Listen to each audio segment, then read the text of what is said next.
روز 7 مای در مسجد دههی дарёободи ноҳияи Рӯдакӣ پیش از نماز таровеҳ بین امامخطیب و چند намозгузор ҷанҷол شدааст.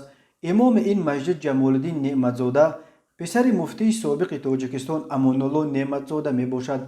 در ویدیو دیده می شود که یکی از намозгузорон از مردمро دشنام دادن پسر امامخطیب که به جای پدرش امامتی کردن او مایه ناراضگی намозгузорон شد اظهار ناراحتی می کند و ҷамолиддин неъматзода با نشان حمایت از پسرش باید مرد وارد بحث می شود. امامخطیب به مرد در افتاده از گریبانش می دارد و به تندی می پرسد که تو کی هستی که اعتراض می کنی؟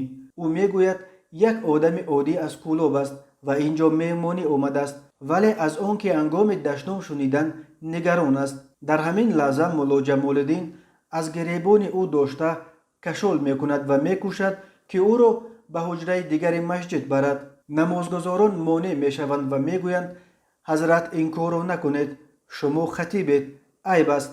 ولی ҷамолиддин неъматзода یک دشنام آبدار به زبان می آورد و با بلندگویک خطاب به مردم می گوید همین مسجد را محکم نکنم اگر من زن شما شده باشم. یک حیات دیگر در این مسجد نماز نمی خوانید، بمیرید از همین روزتان. نهضتی‌ها و سلفی‌ها در اینجا جمع آمده اید. باز در کمیته دین به رادیو آزادی گفتند که این نوا را تفتیش می کنند. این بار اول نیست که نام ҷамолиддин неъматзода پسر مفتی پیشین به طور ماجراآمیز رسانه‌ای می شود. او سال 2014 نیز برای جنجال با ایشان نوریدین جان تورجانزاده برای امامتی نماز جنازه یک مرد سالخورده ورد زبانها شده بود. من سلامتم دارم.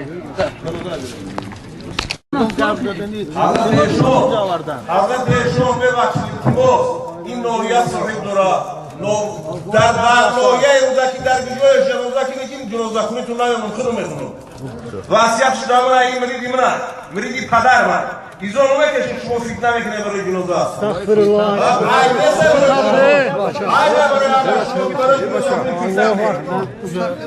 بازداشت مخدوم عبدالحق امامخطیب مسجد مرکزی نوحیه شامنصور بعد از مراسم دفن دامولا حکمتالله تاجیک‌آبادی را نیز برخی به اختلاف بین او و ҷамолиддин неъматзода در پی به اختیار مخدوم عبدالحق گذاشتن مسجد حضرت مولانا که قبلا در اختیار نوحیه رودکی بود و امامتیش را ҷамолиддин неъматзода در دست داشت ربط می دهند.